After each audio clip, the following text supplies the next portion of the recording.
नमस्कार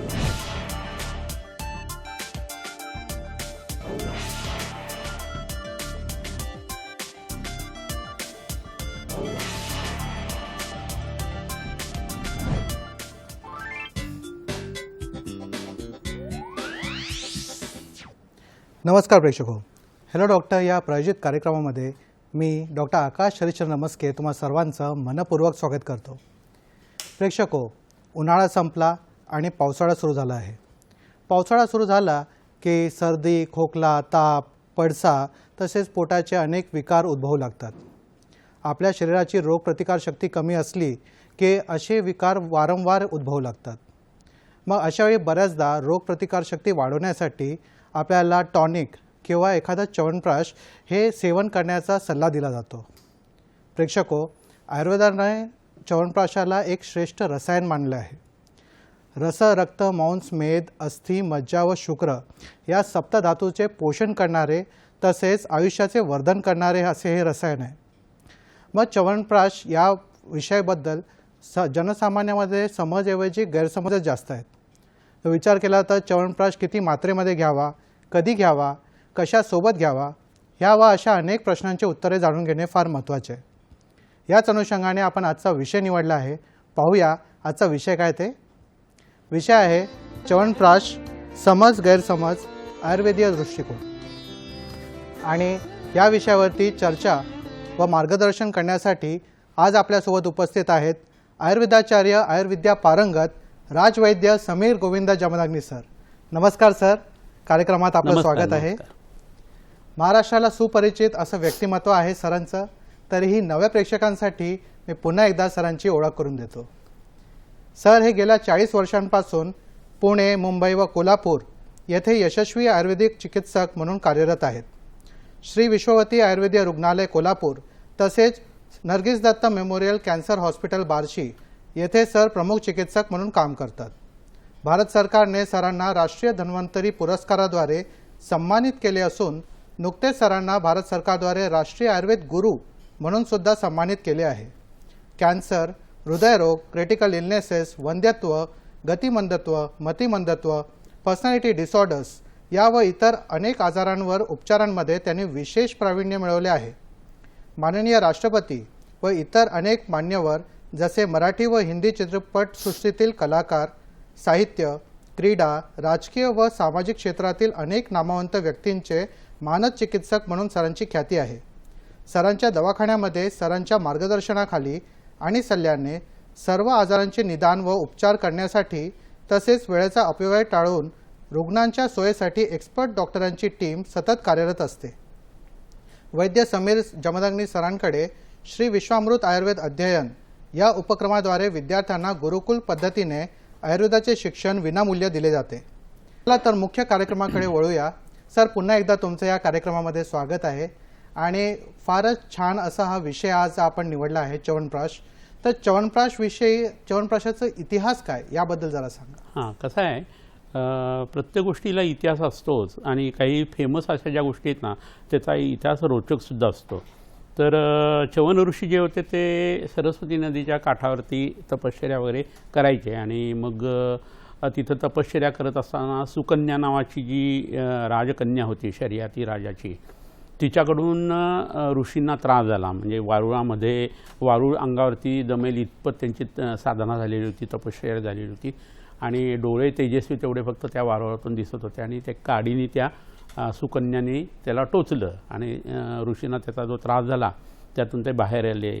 मग नंतर ज्या गोष्टी वेगवेगळ्या झाल्या त्याच्यामध्ये असं ठरलं की तिने माफी मागावी आणि नंतर लग्नाचा विषय जेव्हा निघाला त्याला च्यवन ऋषींच्या बरोबर तिचं लग्न झालं। तर एज डिफरन्स बराच होता त्यांच्यामध्ये आणि बायोकेमिकल क्लॉक जे आहे ते उलटं फिरवण्याचं सामर्थ्य जे आहे ना ते ज्या काही औषधामध्ये असतं आयुर्वेदीय त्याच्यामध्ये रसायन हा एक विषय आहे। रसरक्तादे इयन्ते ती रसायन असं म्हटलेलं आहे। म्हणजे आपल्या शरीरातले रसरक्त, मांसमेद, अस्थिमज्जा, जे शुक्र हे जे धातू आहेत ते चांगलं ठेवण्याचं काम जे आहे ना ते आपलं शरीर करत असतं औषधाच्या आधिपत्याखाली।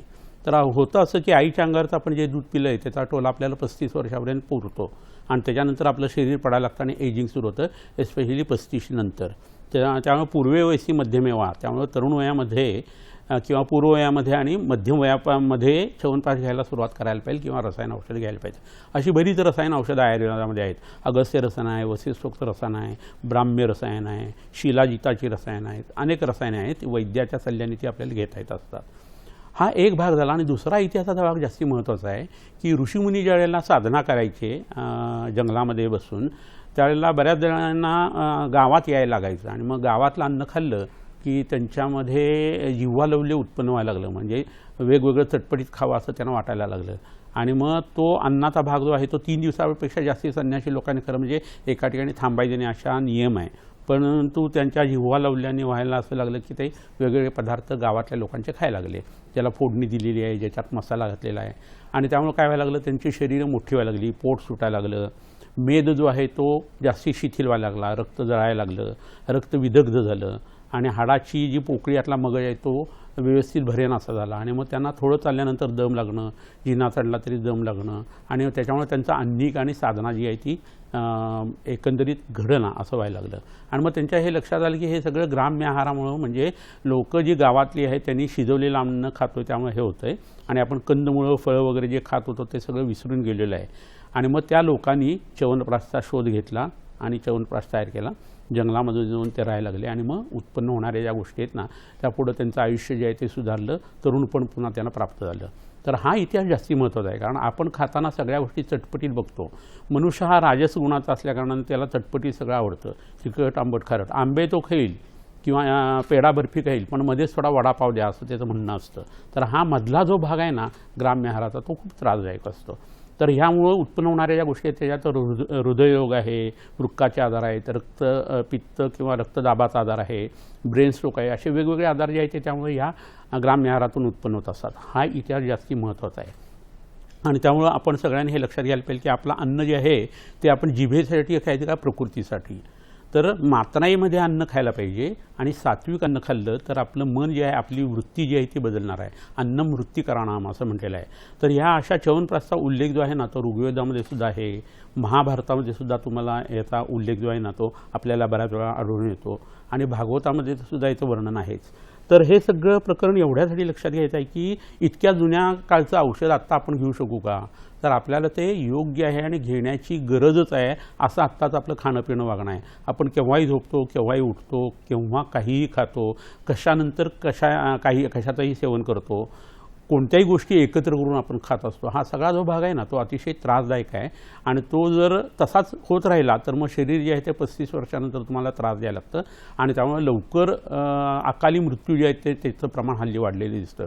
त्वचारोग तर 5वीला पुजलेले असतात लोकांना, ॲलर्जीज वेगवेगळ्या गोष्टीच्या दिसतात, दम लागतो, खोकला आहे, बुद्धिमांद्य उत्पन्न होतं आहे, स्मृती कमी व्हायला सुरुवात झालेली आहे, अल्झायमरसारखे आजार खूप वाढलेले आहेत, पार्किन्सनसारखे आजार वाढलेले आहेत. तर ह्याचं कारण जे आहे ना ते स्ट्रेस, टेन्शन, एन्झायटी हे तर असतंच. म्हणजे करी, हरी आणि वरी या तिघांच्यामुळेच हा सगळा प्रकार घडतो. करी म्हणजे अन्नाच्या संबंधित गोष्टी ज्या आहेत त्या, हरी म्हणजे सततची गडबड, स्ट्रेस, टेन्शन आणि धावत राहायचं स्पर्धेसाठी, आणि वरी म्हणजे काळजी. ह्याच्यामुळे सगळ्यांचं शरीर जे आहे ते बिघडतं.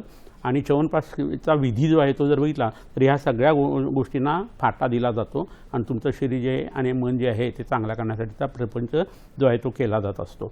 तर थोडक्यात ह्याच्यातनं बोध काय घ्यायला पाहिजे की तपाचरण जसं ऋषींनी केलं तसं कुठंतरी शांत बसणं थोडंसं हे तुमचं होणं खूप गरजेचं आहे. त्याच्यानंतर आयुर्वेदाची कास तुम्ही धरणं हे खूप गरजेचं आहे. आणि चांगल्या वैद्याची, गुरुची वगैरे किंवा घरच्या बुजुर्ग लोकांची तुमच्यावरती कृपा असायला पाहिजे, तर तुमचं आयुष्य जे आहे ते चांगल्या पद्धतीने पुढं व्यतीत तुम्ही करू शकता आणि तुमची करिअर जी आहे ती सुद्धा खूप चांगल्या पद्धतीने उत्पन्न होऊ शकते आणि तुम्ही ती करू शकता. आता होतं असं की जुन्या ग्रंथांच्यामध्ये गोरखबाणी नावाचा एक गोरक्षनाथ महाराजांचा ग्रंथ आहे आणि त्याच्यामध्ये त्यांनी असं सांगितलेलं आहे की कोणत्याही साधकाने आणि माणसाने सुद्धा वर्षातून 2 वेळा रसायन घ्यायला पाहिजे. तर ते रसायन म्हणजे आत्ता मी सांगितलं तसं आयुष्यवर्धन करणारी गोष्ट आहे ती. आणि ती 6 महिने वनस्पतीचं रसायन घ्यायला सांगितलं आहे म्हणजे च्यवनप्राशसारखं, आणि 6 महिने धातूंचं रसायन सांगितलेलं आहे. धातू म्हणजे सुवर्ण, रजत वगैरे जे आहेत ना त्याचे नॅनो पार्टिकल जे आहेत ते तयार करून चांगल्या वैद्याकडनं आणि चांगल्या कंपनीकडनं ते घ्यायला पाहिजे. त्याचा एक विकसित क्रम असतो तो करून 6 महिने जर तुम्ही हे रसायन सेवन केलं गेलं तर मग तुमचं शरीर मन बुद्धी जे आहे ते उत्तम पद्धतीने काम करायला लागतं आणि तुम्हाला जीवनाचा आनंद आहे तो लुटता येतो, तुमची करिअरसुद्धा चांगली होते. तर प्रश्न असा पडतो की सोनं आणि चांदी सोडून गोरक्षनाथ महाराजांनी एकदम नाग आणि वंग असे 2 धातू सांगितले. शिस जे आहे, जसं वगैरे जे आहे, कथिल जे आहे ना, त्याची भस्म तिथं वापरायला सांगलेले आहे, त्याचे नॅनो पार्टिकल्स वापरायला सांगलेले आहेत. तर आपल्या शरीराला ॲनालॉगस चांदी आणि सोनं नाही आहे. आपलं शरीर जेव्हा पडतं त्यावेळेला त्याला येणारा जो दुर्गंध आहे त्याला कुणबगंध असं म्हटलेलं आहे. आणि धातूंच्यामध्ये पुती लोह जे आहेत ना ते हे नाग आणि वंग आहेत. तर त्याची भस्म जर च्यवनप्राशमध्ये घातली तर सोनं आणि चांदीपेक्षा जास्त फरक पडणार आहे, हे तुम्ही लोकांनी लक्षात घ्यायला पाहिजे. फार महाग आहे म्हणजे फार चांगलं उपयोग पडतं असं प्रत्येक वेळेला नसतं. तर ह्याचा प्रयोग तुम्ही करून बघा. सांगण्याचा मुद्दा हा आहे की च्यवनप्राश खात असताना जे वेगवेगळे गैरसमज असतात ना, त्या धातू तर आधी घातलेलेच नाही. चरक संहितेमध्ये याचा उल्लेखच नाही आहे की त्या धातूची भस्म वगैरे घालावीत, हे नंतरच्या गोष्टी आहेत. परंतु नुसते धातू किंवा त्याची चूर्ण वापरायची नाही, त्याची भस्म जी आहे ती वापरायची आहे, उत्तम पद्धती तयार केलेली आहे. आणि त्याचा एक विशिष्ट क्रम असतो, पूर्वकर्म असतं, प्रधान कर्म असतं आणि पश्चातकर्मसुद्धा त्याचं असतं. तर हा भाग जो आहे ना तो खूप महत्त्वाचा आहे. आता ह्याच्यानंतर त्याचे घटकद्रव्य बघणं खूप गरजेचं आहे च्यवनप्राशचं. तर ह्याच्यात साधारण 34 ते 36 अशा पद्धतीची घटकद्रव्य जी आहेत ना ती आहेत आणि प्रत्येकाचं प्रमाण 40-40 ग्रॅम घेतलेलं आहे. लोक तुम्ही एक लक्षात घ्या की 500 आवळ्याचा जो तयार केला जातो त्याला च्यवनप्राश म्हणायला पाहिजे. 5000 आवळ्याचा किंवा 5000 ट्रकचा तुम्ही च्यवनप्राश केला तर दिसायला ते च्यवनप्राशसारखं दिसेल, परंतु त्याचा परिणाम रसायन असा येणार नाही. पात्र किती असावं, औषध किती असावं, अग्नी किती लागावा, त्या अग्नीचे एक्झोथर्मिक रिॲक्शन काय आहे, हे सगळं लक्षात घेऊन 500-500च्या बॅचेस केल्या तर रसायन गुणधर्म चांगला दिसणार आहे. हे खूप महत्त्वाचं आहे आणि असं केलं जात नाही. त्यामुळे वैद्याकडे जाऊन 500 आवळे घालून तयार केलेला च्यवनप्राश तुम्ही घ्या तर त्याचे रसायन गुणधर्म उत्तम प्रतीत होतात. आपण सत्यनारायणाचा प्रसार करताना सव्वा सगळ्या गोष्टी घेतो की नाही आणि त्याचा परिणाम किती छान येतो. त्या प्रमाणाला महत्त्व आहे, त्या अग्नीला महत्त्व आहे. आणि मग कुणीही केला तरीसुद्धा तो प्रसाद चांगला होतो असं जसं आहे ना, तसंच 500 आवळ्यांचा हा च्यवनप्राश करणं खूप गरजेचं असतं. तर हे आवळे विविक्षित काढ्याच्यामध्ये त्याच्या कापडामध्ये पोटली करून त्या भिजवल्या जातात आणि शिजवला जातो हा आवळा. त्यावेळेस ते वस्त्र जे आहे ते नवीन नाही घ्यायला पाहिजे, त्याच्यात खळ वगैरे असेल तर सगळा च्यवनप्राश तुमचा खराब होतो. तर कापड जे आहे ते जुनं असायला पाहिजे, स्वच्छ असायला पाहिजे आणि त्याच्या पोटल्या बांधणं हे गरजेचं असतं. हे सगळं झाल्यानंतर मग आवळा शिजला चांगला आणि विगत आम्लता त्याला आली, म्हणजे त्याचा आंबटपणा जो तो काढ्यामध्ये उतरला तर त्या काढ्यामध्ये नंतर साखर घालून त्या आवळ्याचा जो मावा असतो परतलेला तुपावरती आणि तेलावरती तो जो आहे तो त्याच्यात घालायचा असतो. तर हे करत असताना तुम्हाला एक गोष्ट लक्षात घ्यायला पाहिजे की पाक तयार करणं हे प्रकरण जे आहे ते तो मावा जो आहे तो तयार करून झाल्यानंतर करायचं असतं. बऱ्याच कंपन्या काय करतात, आवळे 12 महिने 13 काळ मिळत नव्हते पूर्वी, म्हणून हा मावा तयार करून डब्यामध्ये भरून ठेवायचे आणि च्यवनप्राश संपला कंपनीचा की त्याच्यामध्ये हे औषध घालणं, पाक घालणं असं करायचे. तर हे योग्य नाही आहे. ह्याचं शेल्फ लाईफ जे आहे च्यवनप्राशचं हे साधारण 1 वर्षापर्यंत असतं. खरं म्हणजे 6 ते 8 महिने च्यवनप्राश जो आहे तो वापरायला पाहिजे तयार केलेला, पण वर्षभर ते 3 वर्ष असं आता FDA सुद्धा परमिशन देते, त्यामुळे ते वापरलं जातं. खरं म्हणजे ते 1 वर्षाच्या आत वापरणं गरजेचं आहे. तर असा तयार करून ठेवलेला मावा जो आहे तो हिनीविरी असतो आणि त्यामुळे प्रत्येक वेळेला प्रत्येक कंपनीचा च्यवनप्राश चांगला असेलच याची खात्री नाही, परंतु जवळच्या वैद्याकडे जो च्यवनप्राश आहे तो मात्र तुम्हाला चांगल्या पद्धतीने गुण देऊ शकत असतो. तर हा भाग इथं खूप महत्त्वाचा आहे. तर हा सगळा तयार झालेला जो मावा आहे तो त्या पाकामध्ये घातल्यानंतर बिंदू पाक नावाचा पाक जो असतो तो तयार करायचा असतो आणि त्यात ते घालणं गरजेचं आहे. पाक चुकला तर बुरशी येणं वगैरे हे प्रकरण भरपूर मोठ्या प्रमाणावरती घडतं. तूप आणि तेल जे आहे ते तयार घातल्यानंतर हिरवट तवंग वरती येऊन ग्राहकाचं मन जरा साशंक होऊ शकतं, पण असं नाही आहे. ते तेल आणि तूप जे आहे ते पचतं, त्यातल्या घटकद्रव्यांच्यामुळं सेल्समध्ये तो च्यवनप्राश उत्तम पद्धतीने पसरत असतो, हे तुम्ही लक्षात ठेवा. त्यामुळे प्रत्येक वेळेला कळंकलेली गोष्ट आहे असं ते च्यवनप्राशचं स्वरूप नसतं, हे लक्षात घ्या. वेगवेगळे पाठ जे आहेत त्यात फक्त तूप वापरायचाही प्रकार आहे. तो तूप जर नुसतं वापरून जरी हा भाग जर केलेला असेल ना तरी काही हरकत नाही आहे आणि त्या पद्धतीने हा च्यवनप्राश तयार करायचा असतो. नंतर ह्याच्यात प्रक्षेपद्रव्य म्हणजे चातुर्या जे आहे तो गेला, तमालपत्र, नाट्यछड वगैरे हे आणि मध घालायला सांगितलेलं आहे. तर नुसती चूर्ण टाकली, नुसता मध टाकला तर ते मिक्सअप व्यवस्थित होत नाही, हातसुद्धा भरून येत असतात. तर मधामध्ये ही प्रक्षेपद्रव्य घालायची आणि ती नंतर पाक गार झाल्यानंतर त्या च्यवनप्राशमध्ये जर घातलं तर हलवायला सोपं जातं, सगळं मिश्रण जे आहे ते एकजीव होतं. तर ह्या काही प्रॅक्टिकल गोष्टी असतात त्या नंतर लक्षात येतात चुकावून. तर 40 वर्षाच्या ज्या चुका आम्ही केलेल्या होत्या आणि दुरुस्त केलेल्या आहेत ना त्या तुम्हाला रेडीमेड इथं सांगतो. त्यामुळे पहिल्यांदाच करताना तुम्हाला त्याचं यश यायला पाहिजे आणि एकदा ही गोष्ट बनवायची जर तुम्हाला सवय लागली घरच्या घरी तर तुम्ही उत्तम पद्धतीचा च्यवनप्राश घरीसुद्धा तयार करू शकत असता. तर हा सगळा भाग मी एवढ्यासाठी डिटेलमध्ये सांगितला की ह्याचे गुण जे आहेत ते नंतर तुम्ही जर बघितले तर आबालवृद्ध जे आहेत घरचे सगळे लोक त्यांचं आरोग्य यांनी सुधारू शकतं. इतकंच नव्हे तर घरची जे वेगवेगळे प्राणी असतात ना त्यांचं आरोग्यसुद्धा याने उत्तम पद्धतीने सुधारू शकतं आणि संसर्गजन्य विकार त्यातून उत्पन्न होत नाहीत. इम्युनो सिस्टीम जी आहे ती चांगली काम करायला लागते आणि तुमची औषधांची बिलं जी आहेत ना ती कमी यायला लागतात. थोडंसं जिभेवरती कंट्रोल ठेवणं, थोडंसं शांत बसणं आणि त्याच्याबरोबर हा जर भाग वापरला गेला तर त्याचा अप्रतिम फायदा जो आहे ना तो लोकांना होत असतो. बरोबर आहे. प्रेक्षक हो, चर्चा रंगत चाललेली आहे. आपण ही चर्चा पुढे नेणारच आहोत, पण एक छोट्याशा विश्रांतीनंतर. कुठेही जाऊ नका, पाहत राहा तुमचा आवडता कार्यक्रम हॅलो डॉक्टर.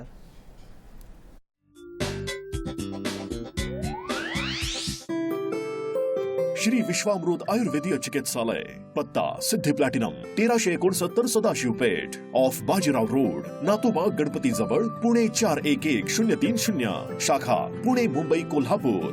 दूरध्वनी क्रमांक 8087732333, तसेच 7774919193 आणि 9595810727. Email shriviswamrut@gmail.com.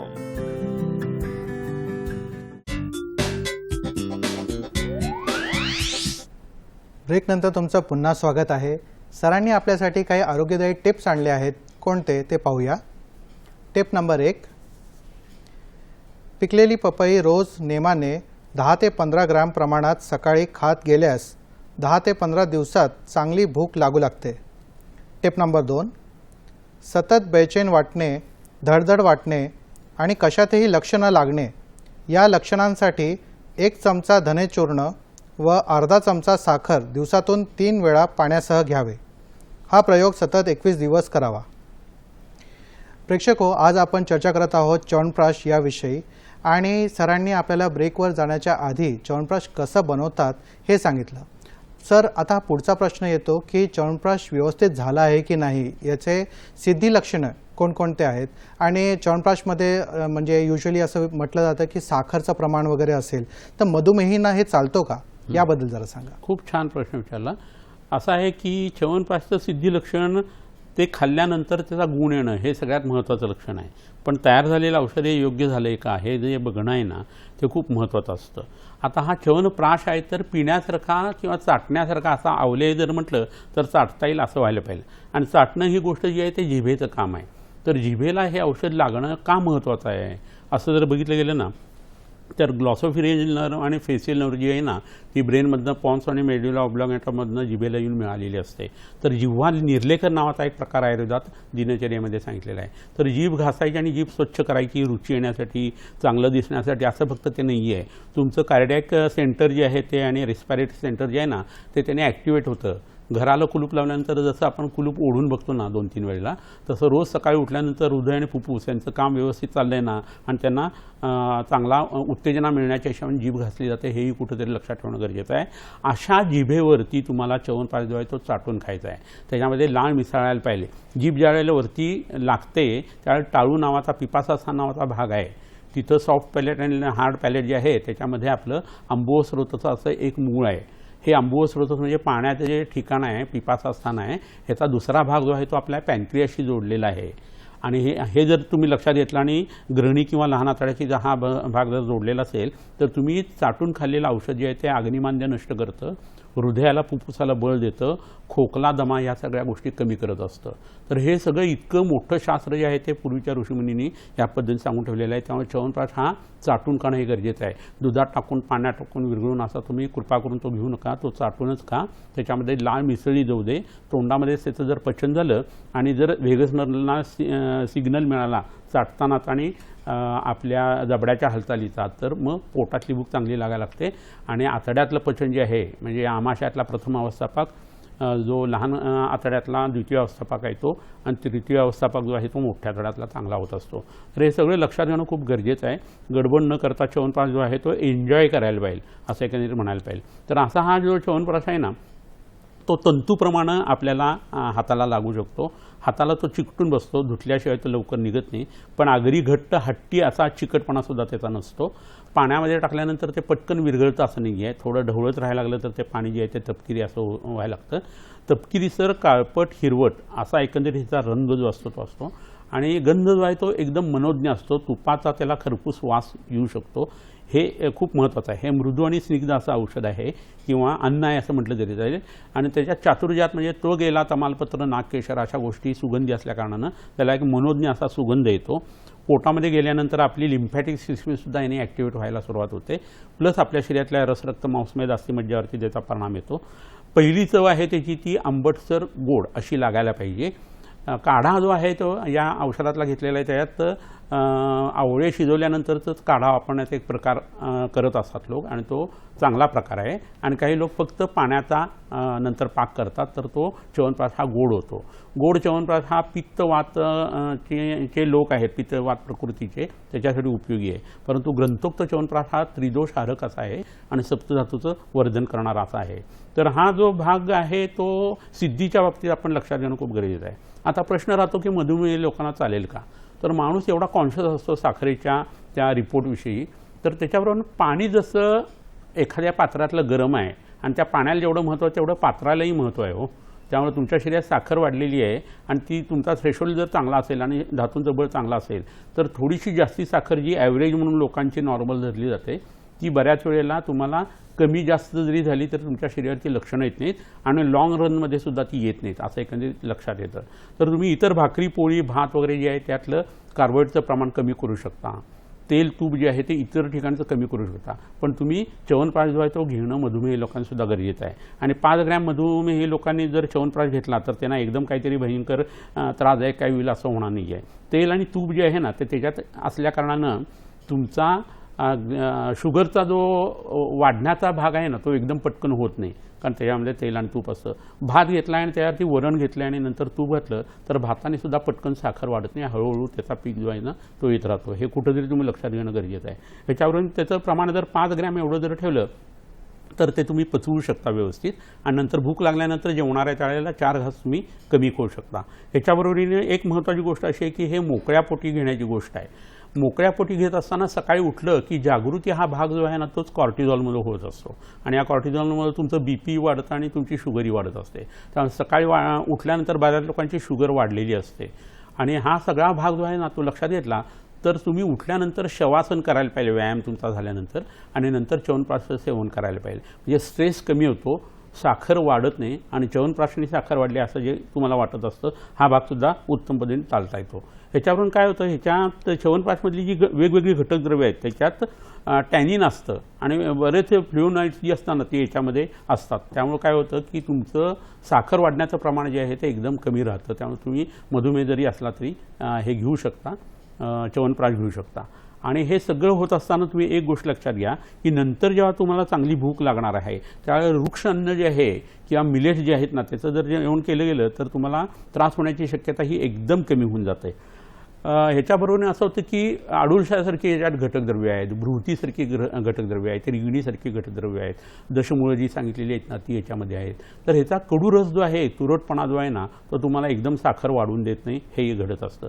पॅनक्रियाजमधल्या ज्या बी सेल्स असतात ना त्याच्यावरती ह्याचं उत्तम पद्धतीने काम होतं या च्यवनप्राशचं आणि त्याचा परिणाम म्हणून काय होतं की ऑक्सिडेटिव्ह स्ट्रेस जी आहे ना ती कमी व्हायला लागते आणि मग इन्सुलिन जो आहे ना त्याचा स्राव जसा ज्या पद्धतीने व्हायला पाहिजे तसा या च्यवनप्राशमध्ये मुळे होत असतो आणि त्यामुळे मधुमेही लोकांना त्याचा त्रास होण्याची शक्यता खूप कमी आहे.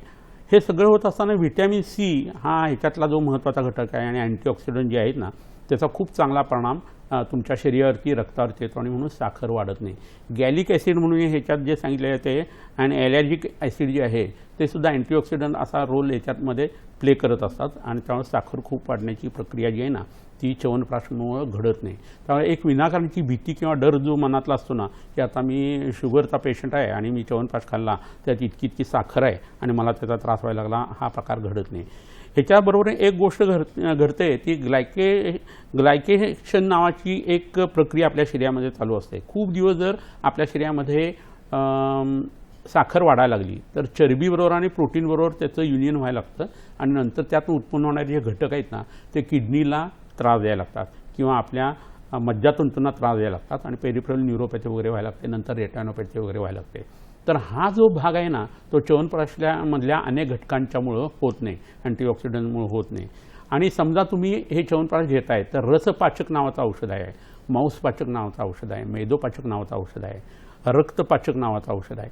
हे जर तुम्ही सकाळी संध्याकाळी 2 वेळा काढ्याच्या स्वरूपात घेतलं तर उत्तम पद्धतीने च्यवनप्राश तुम्ही पचवू शकता. त्याचा परिणाम जो आहे तो आयुष्यवर्धनासाठी येतो. साखर मेंटेन व्हायला लागते, शरीराचे धातू चांगले राहतात, शुगर थोडी वर खाली झाली तरी त्याचा परिणाम तुमच्यावरती येत नाही. हा 40 वर्षाचा अनुभव जो आहे ना तो मी तुम्हाला सांगतोय. त्यामुळे मधुमेही लोकांना एकदम ते घ्यायचं नाही, असं काही मनात ठेवायचं नाही आणि उत्तम पद्धतीने तुम्ही ह्या गोष्टी ज्या आहेत त्या सेवन करू शकता. वैद्याच्या सल्ल्याने जर केलं आणि प्रकृती तपासून जर हे केलं तर त्याच्यासारखा दुसरा चांगला परिणाम नाही. बरोबर. फार महत्त्वाची माहिती सांगितली सर. सर एक प्रश्न मला असा येतो की तुम्ही सांगितलं की च्यवनप्राश घेण्याचे आपण कधी घ्यावं याबद्दल सांगितलं आहे. तर असं काय आहे का की च्यवनप्राश कोणी घेऊ नये किंवा च्यवनप्राश कधी घेऊ नये असं काय आहे का? आणि त्यासोबतच च्यवनप्राशाचे फायदे काय आहे शरीरावरती त्याबद्दलही सांगा. बरोबर. कसं आहे च्यवनप्राश घेण्याचा विधी जो आहे ना त्याच्यामध्ये पहिल्यांदा तुमचं पोट साफ होणं हे खूप गरजेचं आहे. तर तुमचं ज्या वेळेला च्यवनप्राश घेण्याचं ठरतं त्यावेळी वैद्याच्याकडे जाऊन हरितकी नामचूर्ण आणि पिप्पली मरीचानीचं असं एक चूर्ण आहे ते घ्यायचं. त्याने उलटी आणि जुलाब किंवा फक्त जुलाबाचं औषध आपल्याला देता येतं. 3, 5 किंवा 7 दिवस तुम्ही यवागू जी असते ती मुगाच्या डाळीची घ्यायची. तुमचा पुराण शकृत म्हणजे विष्ठा जी आहे ती मोठ्या तड्यातली सगळी बाहेर पडून गेली की मग च्यवनप्राश घ्यायला पाहिजे. म्हणजे मळलेल्या वस्त्रावरती जसा रंग लावला तर तो नीट लागत नाही ना तसं मळ असलेल्या शरीरामध्ये च्यवनप्राश लागू होत नाही. त्यामुळे तुम्ही पंचकर्म करून शरीर शुद्धी करून जर च्यवनप्राश घेतला तर त्याचा 100% चांगला परिणाम येतो. हे पहाटेच्या वेळेला घेण्याचं रसायन आहे आणि आपली भूक मरणाने इतक्या मात्रेमध्ये ते घेतलं जायला पाहिजे. आणि ते घेत असताना तुम्हाला पहिल्यांदा भूक लागलेली आहे, कोठा साफ झालेला आहे, मन प्रसन्न आहे आणि चाटून तो खाल्लेला असं व्हायला पाहिजे. 5 ते 25 ग्रॅमपर्यंत सुद्धा हे घेता येतं. एक वेळेला फक्त च्यवनप्राश आणि दुसऱ्या वेळेला फक्त दूध आणि भात, मीठ नसलेला आणि साठी साळीचा किंवा लाल तांदूळ असेल तर त्याचा जास्ती चांगला परिणाम येतो. तर मग तुमच्या शरीरात तयार होणारे सगळे घटक जे आहेत ना 3 दोष आहेत, 7 धातू आहेत, 3 मळ आहेत, तुमच्या शरीरात तयार होणारं ओज आहे, तुमचं मन जे आहे त्या सगळ्यावरती याचा परिणाम यायला सुरुवात होते. कुटी प्रावेशक आणि वातातपिक असे 2 प्रकार ह्याचे होते. कुटीमध्ये बसून 3 खोल्या असायच्या, एकात एक दुसरी खोली, त्याच्या आत दुसरी खोली, अशा 3 खोल्या असायच्या आणि आत बसून वैद्याच्या सल्ल्याने पंचकर्म करून च्यवनप्राश घेतला जायचा. तर मग केस काळे होणं, अंगाच्या सुरकुत्या कमी होणं आणि सर्कॅडियन रिदमनुसार हे औषध बायोकेमिकल क्लॉकला उलटं फिरवू शकतं इतपत याचं सामर्थ्य आहे. आता हे जर शक्य नसेल तर तुम्ही या गोष्टी ॲटलिस्ट कराव्यात की आपण वातातपिक म्हणजे वाऱ्यातही फिरतोय, उन्हातही फिरतोय, तर रोज सकाळी उठल्यानंतर चहा वगैरे घेण्याच्या जशा सवयी आपण लावून घेतले तसं तुम्ही च्यवनप्राश घेण्याची जर सवय लावली तर एका वर्षामध्ये थोडं पथ्य पाळून च्यवनप्राश जर घेतला गेला तर ब्लड प्रेशर कायमस्वरूपी तुमचं नष्ट होऊ शकतं. पण लोकांना याची कल्पनाच नसते आणि कोणत्याही गोष्टीचा त्याग करण्याची जी वृत्ती आहे ना ती लोकांची कमी झाली आहे. परोपकार राहायला बाजूला असतो, त्यागही राहायला बाजूला, पण स्वतःसाठी सुद्धा माणूस चांगलं वागत नाही. तर थोडं खाण्यापिण्यावरती जर कंट्रोल ठेवलं आणि नित्यसेवनी अशा ज्या गोष्टी चरकसंहितेत सांगितलेल्या आहेत, साडीच्या लाह्या खाणं, पावसाचं पाणी किंवा डिस्टिल वॉटर घेणं, तूप घेणं, मूग घेणं, जिवंती नावाची भाजी आहे ती घेणं, मध घेणं, सातू घेणं, असं अन्न तुम्ही घेत असाल आणि जर च्यवनप्राश तुम्ही घेत असाल तर तुम्हाला कोणताही आजार उत्पन्न होत नाही आणि तुम्ही तरुणच राहता, तुमचं वयाचं स्थापन होतं आणि तुम्ही दीर्घायुष्य होता. नुसते दीर्घायुष्य नाही, आरोग्ययुक्त दीर्घायुष्य. बरोबर आहे. सर एवढी छान माहिती सांगितली. आता फक्त एक प्रश्न येतो की त्याचं सेवन च्यवनप्राश सेवन करायचं काही शास्त्रीय पद्धत आहे का त्याबद्दल जर हां, आत्ता मी जसं म्हटलं तसं पूर्वकर्म करायचं आणि दुधामध्ये टाकून च्यवनप्राश घेऊ नये. चांगला च्यवनप्राश असेल तर दूध फाटलं जात नाही असं म्हटलं जातं. तर या गोष्टी खोट्या आहेत, ह्याच्याकडे जास्ती लक्ष देऊ नका. कारण दूध चांगलं आहे की नाही हेच तुम्हाला माहीत नाही आहे. भेसळयुक्त दूध असेल तर च्यवनप्राशला नावं ठेवली जातील. युजली असंच होतं, काही झालं तरी आयुर्वेदाला नावं ठेवायची, असा सध्या एक प्रकार सुरू आहे. तर चांगल्या वैद्याकडनं तुम्ही तयार केलेला शास्त्रोक्त च्यवनप्राश घ्यायला पाहिजे. पात्र जे आहे ते स्वच्छ असायला पाहिजे. चमचा जो आहे तो धुतलेला परंतु पुसलेला असायला पाहिजे आणि तो चाटून च्यवनप्राश खाणं हे खूप महत्त्वाचं आहे. आणि त्याच्याबरोबरीनं ते एकदा घेतल्यानंतर तुम्ही पचल्यानंतर दूध भात घ्या किंवा दूध घ्या. नुसतं पाण्यावर तुम्ही च्यवनप्राश घ्या किंवा नुसता चाटून तुम्ही खा आणि नंतर तुम्ही अन्नाचं सेवन करा किंवा दुधाचं करा. दुधात टाकून तो घेतला म्हणून बिघडणार नाही आहे, परंतु त्याच्यामध्ये काय काय कंपनीच्या लोकांनी घातले हे माहीत नसेल तर दूध आणि फळ हे विरुद्धाचरण होऊ शकतं. बरोबर. चर्चेच्या वळणावरती प्रेक्षको आपल्याला एक टेलिफोन कॉल आलेला आहे. रुपेश गुजराती बोलत आहेत सिन्नरहून. रुपेशजी नमस्कार, आपला प्रश्न विचारा. माझा आवाज येतो तर? हा येतोय, छान येतोय, बोला. माझा प्रश्न असा आहे की विद्यार्थी वर्गाने शांत झोप लागावी, स्मरणशक्ती वाढावी, अभ्यासासाठी यासाठी कुठले च्यवनप्राश घ्यावे आणि ते वैद्यकीय सल्ल्यानुसार डायरेक्ट कसे सुरू केले तर चालेल का या पद्धतीने, आणि जे डोळ्यांसाठी कुठले घ्यावे, विशेषतः सध्या कॉम्प्युटरवर आणि मोबाईलमुळे डोळ्याला प्रॉब्लेम येतात, त्यासाठी रेटिनाच्या दृष्टीने पण कुठले च्यवनप्राश सजेस्ट करू शकतात? धन्यवाद. ते डायरेक्ट घेता येईल असे. हो, हा छान प्रश्न विचारलेला आहे त्यांनी. तर दोन भाग आहेत त्याचे. एक डोळ्यासाठी विचारलेला जो भाग आहे त्याच्यासाठी त्रिफळा चूर्ण, लोहभस्म जे आहे ते आणि सहस्रपुटी अभ्रक हे जे आहे ना, तर जवळच्या वैद्यांच्याकडनं तुम्ही घेऊ शकता. आणि रात्री हे औषध जर घेत असाल तर त्यावर गाजराचा रस घ्यायचा. म्हणजे डोळ्याला जो कम्प्युटरच्या स्क्रीनचा त्रास होतो किंवा मोबाईलचा तुमचा स्क्रीन टाईम जास्ती असेल तर तो त्रास यांनी कमी होतो. एरंडेल तेल आहे ते तळपायला रोज जर चोळून लावलं ना तर मग डोळ्याचे त्रास जे आहे ते खूप चांगल्या पद्धतीने कमी येतात. आश्चर्यकारक पद्धतीने आणि वेगळ्या पद्धतीने आयुर्वेद पालेभाज्या खाऊ नका, कलिंगड खाऊ नका आणि शुक्त किंवा व्हिनेगारसारखे लोणच्यासारखे पदार्थ टाळा, म्हणजे तुमचे डोळे चांगले राहतील असं सांगितलं जातं. खूप हिरव्या पालेभाज्या खा असं इतकी वर्ष 70 वर्ष खाऊन बघितलं, कोणत्याही डॉक्टरच्या आणि पेशंटच्या डोळ्याचा चष्मा हटलेला नाही. तर आता हेही करून बघा, तर त्याचा परिणाम जो आहे तो चांगला येण्याची शक्यता आहे. त्रिफळ्याने डोळे धुणं, रसांजन डोळ्यात घालणं हे डोळ्यासाठी तुम्ही करू शकता. बुद्धी चांगली होण्यासाठी च्यवनप्राश तुम्हाला उपयोगी पडणार आहे, पण लाँग रनमध्ये घेण्याचं हे प्रकरण आहे. आपण आज बदलायचं ठरवलं तर 7 वर्षात आपलं शरीर हाडा कातड्यासहित सगळं नवीन तयार होतं. असं असेल तर च्यवनप्राश नित्य सेवन करण्याची सवय असायला पाहिजे. काही चांगल्या सेवांपैकी ही एक सवय आहे. पण वेखंडाचं चूर्ण आहे, शंखपुष्पी आहे, ज्योतिषमती नावाची वनस्पती आहे, ब्राह्मी आहे, याचे रस किंवा चूर्ण जे आहे ना ते पोटात घेता येतं किंवा या च्यवनप्राशबरोबर तुम्हाला ते घेता येतं. सुवर्णभस्म आणि रौप्यभस्म हे महाग पडतं, परंतु सूक्ष्म करून जर चांगल्या कंपनीचं किंवा वैद्याकडनं तुम्ही जर घेतलं आणि च्यवनप्राशमध्ये घालून जर तुम्ही खाल्लं तर बुद्धिस्मृती एकाग्रता ही खूप चांगली होते. परंतु बुद्धिस्मृती एकाग्रता एकदमच चांगली होणं हा प्रकार घडत नाही. 3 वर्षापर्यंत मेंदू हा न्यूरोप्लास्टिक असतो, त्यात बदल होऊ शकतात. त्याच्यानंतर मात्र बुद्धीची कक्षा वाढवता येते. हा सगळा प्रपंच जो आहे तो गर्भाधान विधीच्या वेळेला लग्नाच्या मध्ये एक संस्कार म्हणून सांगितलेला आहे त्यावेळेला करायचा असतो. नाकात टाकायची औषधं, स्त्री पुरुषांना द्यायची औषधं असं जर दिलं गेलं तर त्या दोघांचं शुक्र आणि शोणी जे आहे, स्त्रीबीज आणि पुरुषबीज, हे under the influence of medication तयार होतं आणि त्यामुळे बुद्धिस्मृती एकाग्रता चांगली असलेली मुलं उत्पन्न होऊ शकतात. उंची चांगली असू शकते, वजन चांगलं असू शकतं आणि त्याचा रंगसुद्धा बदलू शकतो, इतपत त्याचं सामर्थ्य आहे. तर जवळच्या वैद्याकडनं तुम्ही हा बीजसंस्काराचा भाग लक्षात घ्या आणि मुलांना जी औषध द्यायची ती आता मी सांगितली त्या पद्धतीने वैद्याच्या सल्ल्याने घेणं हे खूप गरजेचं आहे. पिंपळाच्या पानावरती आमटी आणि भात जर रविवारच्या दिवशी खाल्ला ना, आदित्यवारी, बुद्धितत्व महत्त्व हे अग्नीचं आहे, तर त्याचा परिणाम खूप चांगला होतो. मोठ्या लोकांनी हे जर घेतलं तर विसराळूपणा जो आहे तो कमी होतो आणि त्याचाही तुम्ही फायदा करून घेऊ शकता. फारच सुंदर आणि सविस्तर अशी माहिती सांगितली सर. आपण प्रेक्षको आपण च्यवनप्राश याच्याविषयी त्याचे फायदे काय आहेत त्याबद्दल जाणून घेतलंच आहे. त्यासोबतच आपण आता भस्मयुक्त च्यवनप्राशाचे फायदे काय आहेत तेही जाणून घेऊया. त्यासोबतच सरांनी आपल्यासाठी आरोग्यदायी टिप्स आणखीन काय आणले आहेत तेही जाणून घेऊया, पण एक छोट्याशा विश्रांतीनंतर. कुठे जाऊ नका, पाहत राहा तुमचा आवडता कार्यक्रम हॅलो डॉक्टर.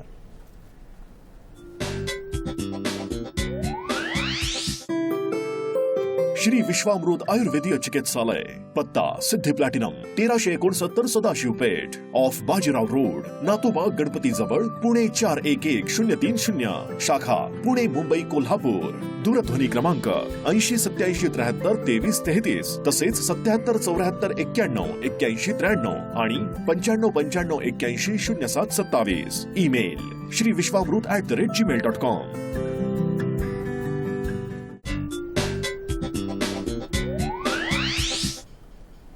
ब्रेकनंतर तुमचं पुन्हा स्वागत आहे. सरांनी आपल्यासाठी आणखीन काही आरोग्यदायी टिप्स आणले आहेत. कोणते ते पाहूया. टिप नंबर 3, मायग्रेन, अर्धशिशी आणि डोकेदुखी असल्यास तुळशीच्या पानांची पावडर तयार करून ठेवून ती सकाळ संध्याकाळ 2 वेळेला 1 ग्राम तपकिरीप्रमाणे नाकातून ओढावी. पाण्याचा निचरा होऊन शिंका येऊन डोकेदुखी थांबते.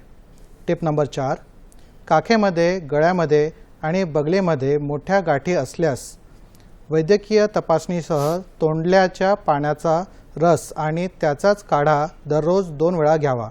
रसाचे प्रमाण 10 ml 2 वेळा घ्यावे आणि काढ्याचे प्रमाण 30 ml असे 2 वेळा घ्यावे. प्रेक्षको, आपण चर्चा करत आहोत च्यवनप्राश याविषयी आणि सरांनी आपल्याला च्यवनप्राश कसं बनतं याबद्दल सविस्तर माहिती सांगितली आहे. सर, आता च्यवनप्राशाचा आणि भस्मयुक्त च्यवनप्राश याचा शरीरावरती काय काय फायदे होतात याबद्दल जरा सांगा. खूप छान प्रश्न आहे हा, की आयुर्वेदिक ग्रंथामध्ये असं असतं की पहिल्यांदा एखादं औषध सांगायचं आणि ते नंतर त्याची फलश्रुती सांगायची. म्हणजे ते कशासाठी उपयोगी पडतं, औषध कसं बनवायचं, कोणते घटक आहेत, किती प्रमाणात घ्यायचं, कशाची भावना द्यायची आणि नंतर फलश्रुती सांगून त्याचा अनुपान, मात्रा वगैरे अशी सांगितले जात असते. तर तसं हे च्यवनप्राश जे आहे ना, त्याच्यामध्ये असं म्हटलेलं आहे की दीर्घ आयु स्मृती मेधा आरोग्यम तरुणम वयाः. हा सगळ्यात महत्त्वाचा भाग जो आहे ना, त्यामध्ये दीर्घ आयुष्य प्राप्त होतं हे सांगितलं आहे आणि नंतर लगेच स्मृतीचा उल्लेख केलेला आहे. आपण कोण आहोत आणि आपले पूर्वज कसे होते हे आपल्याला माहीत नाही आहे, पण पूर्वजांचं 3000 वर्षापूर्वीच्या पूर्वजांचं नाक, डोळे, कान हे आपल्या चेहऱ्यावरती असू शकतात. तर हे पहिल्यासारखंच दुसरं परमाणू तयार होण्याचं जे सामर्थ्य आहे ना, ते कशामुळे आहे तर स्मृतीमुळे आहे. त्यामुळे ऑर्गन मेमरी, सेल मेमरी आणि तुमच्या शरीराची मेमरी जर चांगली असेल तर विकृत विभाजन होत नाही आणि कॅन्सरसारखे मोठे आजार उत्पन्न होत नाही. त्यामुळे स्मृती हा भाग लगेच सांगितला दीर्घ आयुष्यानंतर. तर हे तुम्ही जर लक्षात घेतलं तर अँटी कॅन्सरस अशा ज्या गोष्टी असतात ना वेगवेगळ्या, सगळी अर्बुदं जी असतात गाठी त्या विरेचन साध्य सांगितलेले आहे. तर रोज रात्री हरित की चूर्ण जर घेतलं तर कॅन्सर होण्याची शक्यता जी आहे ती आयुर्वेदाच्या सिद्धांतानुसार कमी होत असते. तसं च्यवनप्राश तुम्ही जर खायला लागलात आणि इतर पेस्टिसाईड किंवा इन्सेक्टिसाईड घातलेली भाजीपाला वगैरे जर तुम्ही कमी करायला लागलात आणि मगाशी तुम्हाला सांगितलेल्या नित्यसेवनीय गोष्टी जर तुम्ही घ्यायला लागलात तर तुम्हाला कॅन्सरची शक्यतासुद्धा कमी होते. तुमचा वर्ण चांगला होतो, तुमचा आवाज चांगला होतो, तुमचा रंग चांगला होतो, कांती सुधारते. हे सगळं होत असताना तुमच्या शरीरामध्ये हृदरोग म्हणजे हृदयाशी संबंधित आजार आहेत ते कमी व्हायला लागतात. मस्तिष्काशी संबंधित आजार, ब्रेन ॲट्रोफी, अल्झायमर वगैरे सगळ्या गोष्टी ज्या आहेत ना त्या कमी होण्याचं सामर्थ्य जे आहे ते च्यवनप्राशमध्ये आहे. 3 मर्म असतात. हृदय चांगलं झालं, मस्तिष्क चांगलं काम करायला लागला तर रोगकारती त्याचा चांगला परिणाम होतो. उठसूट लोकांना जो आता किडनी फेल्युअरचा त्रास होतो त्याच्यामध्ये औषधाचं जेवढं कॉन्ट्रीब्युशन आहे तेवढं वागण्याच्या पद्धती चुकीच्या ज्या आहेत ना ते होत असतं. किडनी फेल्युअरच्या लोकांच्यामध्ये आम्हाला नेहमी असं दिसून येतं की आठवड्यातून 2 ते 3 वेळा पोहे आणि थंडगार फ्रीजचं पाणी या हेतूमुळं वृक्क खराब होण्याची शक्यता खूप वाढत असते. तर ह्या गोष्टी कमी करणं ग्राम्य आहार आणि च्यवनप्राश खाणं हे जर केलं गेलं तर हा त्रास खूप चांगल्या पद्धतीने कमी करता येतो.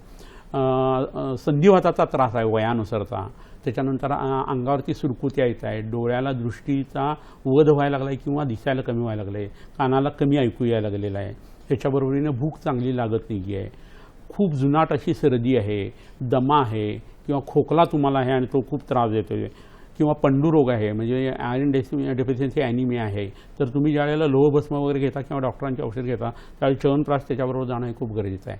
मंदाग्नी म्हणजे भूक न लागणं, लहान मुलांना हे खूप बऱ्याच वेळा दिसून येतं. तर पायाला तेल लावणं आणि सकाळी च्यवनप्राश देणं याने भूक चांगली वाढते.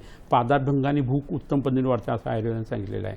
हे चक्षुष्य औषध आहे म्हणजे डोळ्यासाठी उपयोगी आहे. केश आहे म्हणजे केस गळू नये त्याच्यासाठी हे उपयोगी पडतं. लोक सकाळी पळायला जातात, अंगाला तेल लावत नाहीत आणि लवकर टक्कल पडतं आणि माणूस लवकर म्हातारा व्हायला लागतो. तर आयुर्वेदात व्यायामाच्या आधी अभ्यंग सांगितलं, एवढं सुद्धा लोकांना माहीत नसतं. तर आयुर्वेदाच्या ग्रंथांचं वाचन थोडंसं सामान्य लोकांनी करायला पाहिजे आणि ॲटलीस्ट जे वैद्य बोलत आहेत वेगवेगळ्या ठिकाणी त्यांचं नीट ऐकायला पाहिजे. तर हा जर भाग तुम्ही तुमच्या आयुष्यामध्ये लागू करायला लागलात तर म्हातार पण लवकर येत नाही, हा भाग तर होतोच, पण आता च्यवनप्राशचे सांगितलेले फायदे जे आहेत ते उत्तम व्हायला लागतात. शुक्राची वृद्धी होते, सिमेनचा जो काउंट जो आहे स्पर्म काउंट तो वाढायला लागतो, मोटिलिटी उत्तम पद्धतीने वाढायला लागतं. याच्यावर भल्ला तकासं जर दिलं तर आणखी त्याचा परिणाम जो आहे तो चांगला यायला लागतो. एकंदरीत च्यवनप्राश हा त्रिदोष हारकाचा आहे, शीतवीर्यात्मक आहे, पोटात गेल्यानंतर सुद्धा तो गोडच राहतो. हे सगळं प्रकरण केल्यानंतर तुमची इम्युनो सिस्टीम खूप स्ट्रॉंग होते. वारंवार आजारी पडणारी जी मुलं असतात ना 3 वर्षापर्यंतची, तर ते आईचं प्रेम उतू जात असतं. खा रे माझ्या राजा, खा रे माझ्या बाळा म्हणून इतकं त्याला खायला घालतात आणि त्याचं कफाचं वय आहे, त्याला दूध प्यायला देतात, त्यात वेगवेगळ्या गोष्टी घालतात, त्याचा चिकटा त्याच्या पोटामध्ये जातो आणि ते गेल्यानंतर त्या मुलाला भूक लागत नाही कारण अग्निअन्न उत्पन्न होतं, पोटात सगळा राब जो आहे तो त्या सगळ्या चिकट गोष्टींचा बसतो. तर त्या मुलाला तुम्ही खायला नाही घालायला पाहिजे आणि जेव्हा तो म्हणेल की मला आता भूक लागली आहे त्यावेळेला त्याला खायला द्यायला पाहिजे आणि ते सुद्धा वैद्य म्हणतात ते. आणि ते जर नाही असं तो म्हणाला तर म्हणायचं बस उपाशी 1 तासभर, नंतर कोंडा जरी समोर आला तरी मुलं खायला लागतात आणि त्यांचं आजार पण जातं. नाहीतर दर आठवड्याला अँटीबायोटिक सुरू आहे, 15 दिवसांनी आजारी पडतायत, सर्दी सतत आहे, नाकाचा रुमाल निघत नाही आहे, हे सगळं जे प्रकरण आहे ना ते इम्युनिटी कमी करणारं या अग्निमांद्यातून उत्पन्न झालेलं असतं. तर च्यवनप्राश देत असताना ही सगळी पूर्वतयारी करून तुम्ही जर च्यवनप्राश दिला तर त्याचा खूप चांगला फायदा होतो. आता च्यवनप्राशच्या घटकांच्या मध्ये कुठेही भस्मांचा उल्लेख करून ते घालून तुम्ही खा असं म्हटलेलं नाही आहे, पण आता कंपन्या आणि वैद्य लोकसुद्धा तुम्हाला ते देतात. तर ही चांगली गोष्ट आहे, कारण वनस्पती शास्त्रज्ञ जे चरक सुश्रुत वाघभट होते त्यांचा रसौषधीशी तसा संबंध नसायचा आणि त्यामुळं ही प्रक्रिया त्याच्यामध्ये नव्हती. पण ज्यावेळी उत्तम पद्धती भस्माने नॅनो पार्टिकल त्याचे तयार व्हायला लागले तेव्हा त्याचा परिणाम जो आहे तो सुवर्णप्राशनामध्ये आणि या अवलेहामध्ये केला जायला लागला. तर सुवर्ण भस्म जे आहे ते जर वापरलं गेलं तर तुमच्या रक्तवाहिन्या ज्या असतात त्या कडक होत नाहीत, आर्टेरियोस्क्लेरोसिस तुमचं कमी होतं, मस्तिष्काचा ऱ्हास किंवा ब्रेन ॲट्रॉफी जी एज रिलेटेड आहे ती थांबायला सुरुवात होते. अल्झायमरसारख्या लोकांना त्या रुग्णांना च्यवनप्राशबरोबर जर ब्रेन ॲट्रॉफीचं जर औषध दिलं गेलं, काढा दिला गेला आणि त्यावर सुवर्णभस्म वापरलं तर अप्रतिम फायदा होतो. सोनं एवढं महाग आहे आणि तुम्ही काय वापरायला सांगताय असं तुम्ही म्हणत असाल, परंतु 500 मिलीग्रॅम सोनंचं भस्म घेतलं आणि त्यामध्ये पिठी साखर किंवा गुळवेल सत्व किंवा ज्येष्ठमध किंवा फ्रुक्टोज शुगर घातली किंवा लॅक्टोज शुगर घातली आणि जर तुम्ही ते खाल्लं तर त्याचा परिणाम जो आहे तो तुमच्या शरीरावरती अप्रतिम पद्धती 6 महिनेसुद्धा तुम्ही घेऊ शकता. शरीराची गरज खूप कमी असते, आपल्याला वाटतं ते मोठ्या प्रमाणात द्यायला लागतं, इतकं लागत नाही. रौप्य भस्म जर तुम्ही वापरलं तर आरश किंवा मुळव्या जी आहे रक्तातून उत्पन्न होणारी ती कमी व्हायला लागते. यकृताचे आजार उत्तम पद्धतीने कमी केले जाऊ शकतात. क्रोन्स डिसीज जो आहे लहान आतड्यात तो आणि अल्सरेटिव्ह कोलायटिस जो मोठ्या आतड्यात आहे हा उत्तम पद्धतीने कव्हरमध्ये यायला लागतो. आणि कॅन्सरसारखे आजार तुम्हाला जर झालेले असतील आणि आतड्याशी संबंधित असतील तर CA कोलॉनचा क्वाथ नावाचा जो काढ्याचा भाग आहे त्याच्याबरोबर तुम्ही च्यवनप्राश जो आहे तो घेऊ शकता. नाग आणि वंग मगाशी जे सांगितलेली जी भस्म आहे ती जर पोटात घेतली तर शुक्राशी संबंधित पुरुषांचे सगळे आजार जे आहेत ना ते झपाट्याने कमी यायला सुरुवात होते. टेस्टिसचा साईज जो आहे तो वाढू शकतो. ओव्हरीजमधल्या ज्या गाठी आहेत आणि सिस्ट आहेत ते कमी यायला लागतात. शुक्राणूंची संख्याही वाढते आणि सीमेन जे आहे ते 1 ते 2 ml फक्त जे बाहेर पडतं ते 5 ते 7 ml पर्यंत सुद्धा बाहेर पडू शकतं, इतपत त्याची ताकद आहे. आणि सेमिनल व्हेसिकलवरती सुद्धा आणि व्हास डिफरन्सवरच्या सुजेवरती सुद्धा या च्यवनप्राशचा भस्मासहित उपयोग होत असतो. सुवर्णमाक्षी किंवा काशीचं भस्म घालून जर तुम्ही हे औषध दिलं आणि ते जर गर्भिणीला दिलं तर उत्तम पद्धतीचा फायदा होतो. साधारण पहिल्या महिन्यापासून 6व्या महिन्यापर्यंत च्यवनप्राश जर दिला तर म्हणून बिघडत नाही, तिची तब्येत चांगली व्हायला लागते. एक्लाम्सियासारखी जी लक्षणं येत असतात ते गोक्षुराज गुगुळ त्याच्यावर जर दिला किंवा गोक्षुर दिलं तर तिचं BP सुद्धा नॉर्मल राहायला त्याची मदत होत असते. एकदा तिची डिलिव्हरी झाली तर अंगावर ती दूध येण्यासाठी सुद्धा च्यवनप्राशचा वापर आपण करून घेऊ शकतो. त्यावेळेसुद्धा सुवर्णमक्षक आणि काशीस हे वापरणं खूप गरजेचं आहे. लोहभस्म घालून च्यवनप्राश जर घेतला तर बऱ्याच लोकांना संडासला खडा होतो, तर शतपुटी लोहभस्म जर वापरलं तर त्याचा परिणाम चांगला येतो. अन्यथा तुम्ही नुसता सुद्धा च्यवनप्राश घेऊ शकत असता. च्यवनप्राश घेत असताना तो 3-4, 5-5, 6-6 वेळा खाल्ला असं करायचं नाही, चांगला लागला आहे म्हणून. तो सकाळी लवकरात लवकर घेणं आणि भुकेमध्ये वाईट परिणाम येणार नाही, अन्न जे आहे ते खायला मिळेल अशा पद्धतीने ते घेतलं जायला पाहिजे.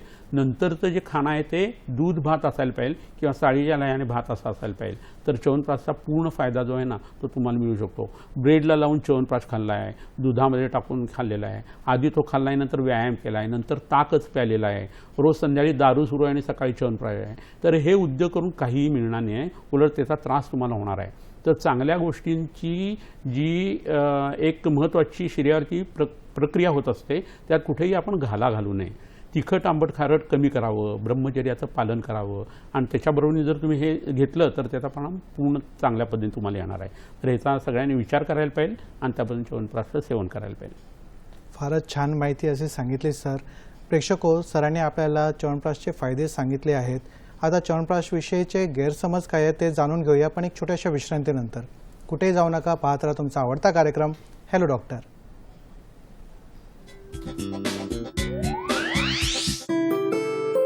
श्री विश्वामृत आयुर्वेदीय चिकित्सालय, पत्ता Siddhi platinum 1369 Sadashiv Peth, off Bajirao road, Natoba Ganpati जवळ, पुणे 411030, शाखा पुणे, मुंबई, कोल्हापूर.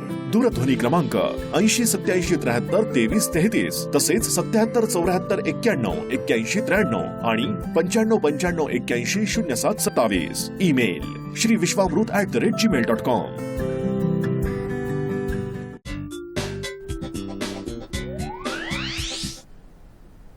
ब्रेकनंतर तुमचं पुन्हा स्वागत आहे.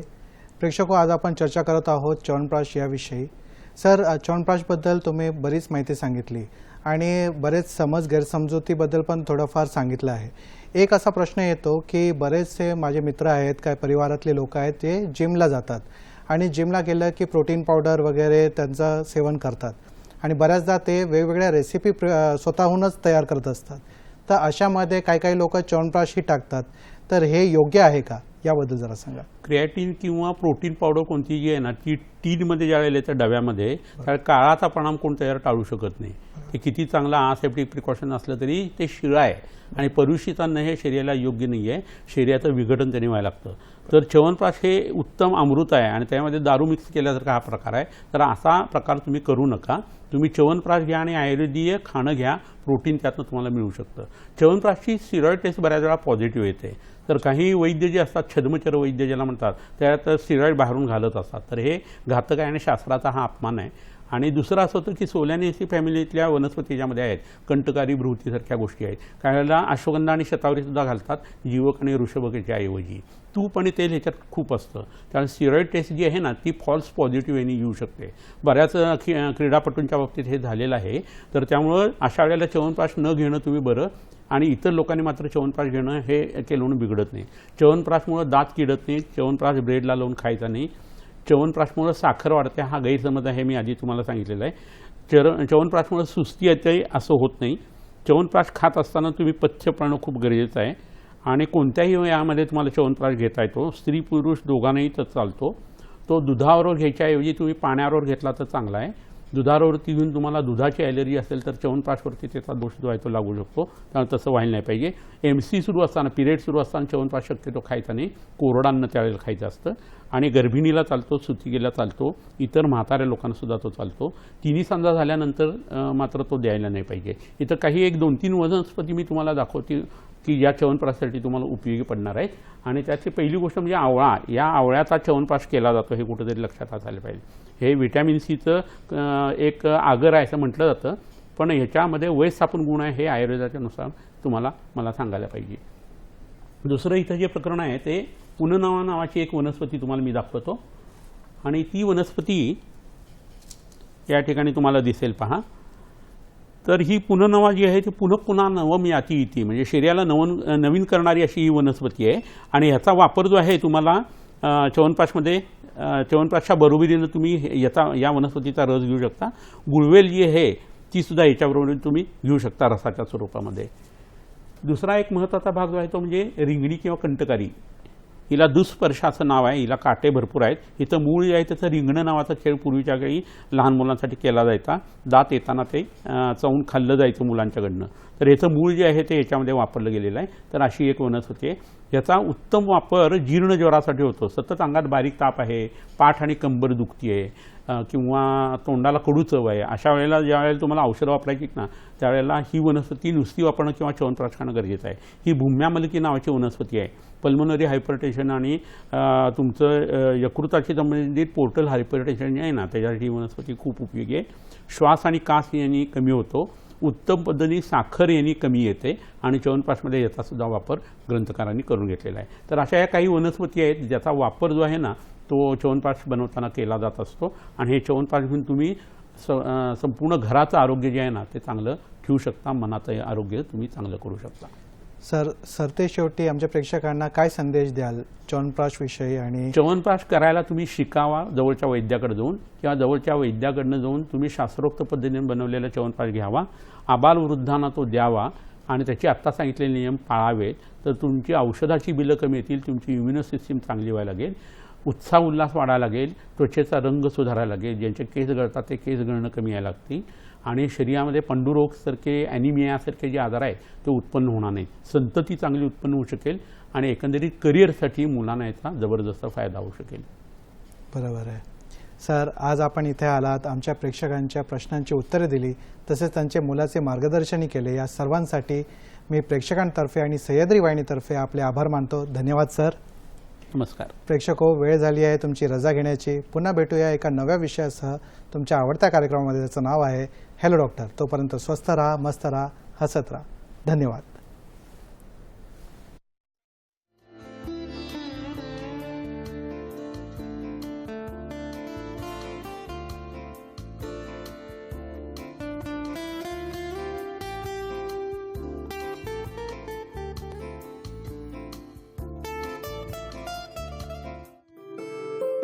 श्री विश्वामृत आयुर्वेदीय चिकित्सालय, पत्ता Siddhi platinum 1369 Sadashiv Peth, off Bajirao road, Natoba Ganpati जवळ, पुणे 411030, शाखा पुणे, मुंबई, कोल्हापूर. दूरध्वनी क्रमांक 8087732333, तसेच 7774919193 आणि 9595810727. ईमेल श्रीविश्वामृत@gmail.com.